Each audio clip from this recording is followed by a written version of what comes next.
यानी अगर उसके लिए कोई बजट चाहिए तो उसके लिए माली वसाइल भी फराम करने हैं। अगर सिक्योरिटी के मामलात के लिए एहलकार चाहिए तो वो भी ये उनकी आईनी जिम्मेदारी है। ये भी वाज़े तौर पे कह दिया गया है और अदालत ने भी इसके ऊपर बात की है कि आइन ये भी कहता है कि अगर ये आईनी जिम्मेदारी न पूरी की गई तो उसका नतीजा क्या होगा। और आर्टिकल 5 के अंदर बिल्कुल वाज़े तरीके से लिखा हुआ है। तो दोबारा मैं दोहरा दूं, आइन में ये वाज़े लिखा हुआ है 90 दिन के अंदर इलेक्शन कराने हैं। आइन में वाज़े लिखा हुआ है कि इलेक्शन कमीशन ने कराने हैं। आइन में वाज़े लिखा हुआ है कि इलेक्शन कमीशन को इस इलेक्शन को कराने के लिए, इस आईनी जिम्मेदारी को पूरा करने के लिए जो भी मदद जिस हुकूमती इदारे से चाहिए होगी वो उसकी आईनी जिम्मेदारी है, उसको पूरा करे और वो कोई हीला बहाना उसके लिए नहीं कर सकता। और अगर ये ना हो तो आइन के अंदर सजा भी वाज़े तौर के मुतय्यन कर दी गई है। तो ये बिल्कुल वाज़े है। इलेक्शन कमीशन को और गवर्नर को टाइम दिया गया था, पिछले हफ्ते 6 दिन का टाइम दिया, लेकिन उन्होंने आज भी अपने तहरीरी जवाब जमा नहीं कराया। और उसकी वजह यह है कि जवाब है कोई नहीं। उनको भी पता है कि अगर ये हम काम नहीं करेंगे तो ये आइन के इन्हराफ है, ये आइन तोड़ने के मुतरादिफ है, कड़ी तरीन सजा है इसके अंदर, इसलिए वो जमा नहीं करा रहे हैं। लेकिन अदालत जो है वो भरपूर पूरा मौका उनको दे रही है कि वो अपना मौक़िफ़ सामने रखें। और उसके लिए कल उनको फिर ये मौका दिया गया है कि वो अपनी तहरीरी जवाब जमा कराएं, उस तहरीरी जवाब के ऊपर अपनी दलाइल भी पेश करें। कोर्ट के अंदर ये बिल्कुल अब 3 चीज़ें वाज़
जी।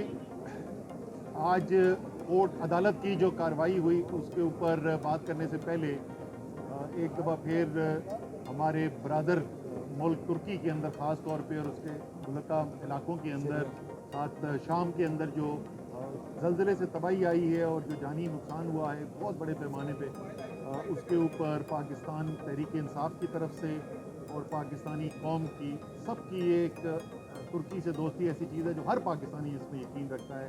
हम इज़हारे हमदर्दी भी करते हैं और इंशाअल्लाह ताला पाकिस्तान के अवाम हर शख्स जो है वो तुर्की की पूरी मदद जो भी उनको ज़रूरत होगी उसके लिए साथ खड़ा रहेगा।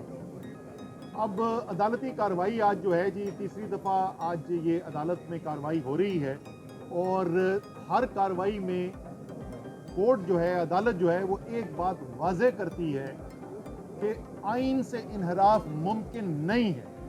आइन के अंदर वाज़े तौर के ऊपर लिखा हुआ है कि 90 दिन के अंदर अंदर इलेक्शन कराना है असेंबली तहलील करने के बाद, और किसी सूरत में ये इजाज़त नहीं दी जाएगी कि इस 90 दिन की मुद्दत से आगे जाया जा सके। ये भी वाज़े तौर पर बात की गई है कि आइन के अंदर ये भी लिखा हुआ है कि ये इलेक्शन कराने की जिम्मेदारी इलेक्शन कमीशन ऑफ पाकिस्तान की है, एक साफ शफाफ गैर जानिबदार इलेक्शन कराने की।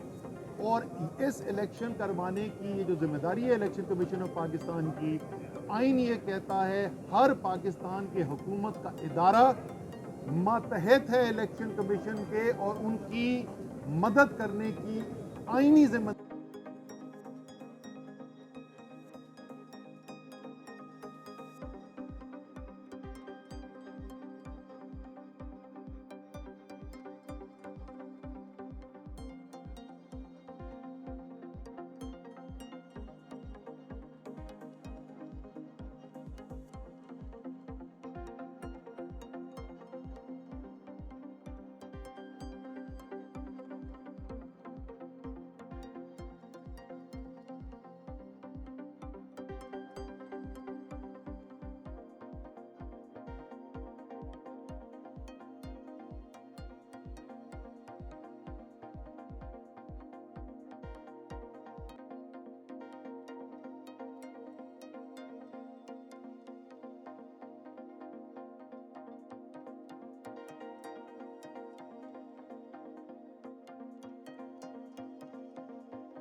और यही इनका हाल जो है वो इंतखाबात में है।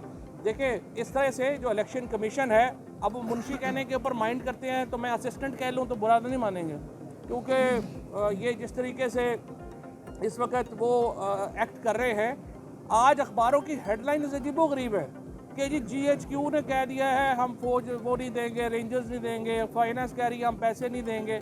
आइन का आर्टिकल 220 वाज़े है, इलेक्शन कमीशन के अहकामात पे अमल दरामद होना है। किसी इदारे के पास ऑप्शन ही नहीं है कि वो इनकार करे कि हम इलेक्शन कमीशन को ये नहीं देंगे या वो नहीं देंगे।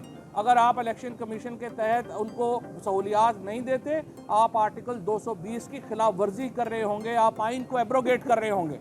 सो वजारत दिफा हो या वजारत दाखिला हो या पाकिस्तान के किसी और एग्जीक्यूटिव अथॉरिटी हो, उसके पास कोई इख्तियार नहीं है कि वो इलेक्शन कमीशन के इलेक्शन कराने के अमल के ऊपर रखना डाले।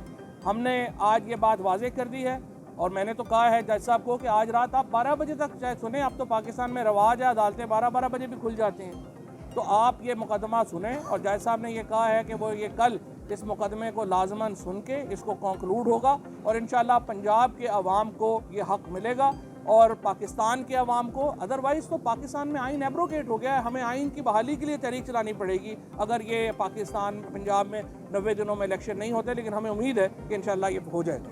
अच्छा, मैं एक इम्पॉर्टेंट बात इसमें ऐड कर दूँ असद भाई। सेक्रेटरी जनरल ने अदालत के अंदर भी एक बड़ी इम्पॉर्टेंट बात थी, वो ये कि कल संडे को रात 10 बजे आइन की डेडलाइन ख़त्म हो जाएगी। आइन की जो डेडलाइन है, क्योंकि 7 दिन का टाइम चाहिए स्केड्यूल के बाद और फिर 54 दिन का स्केड्यूल चाहिए, तो कल संडे को रात 10 बजे के बाद आइन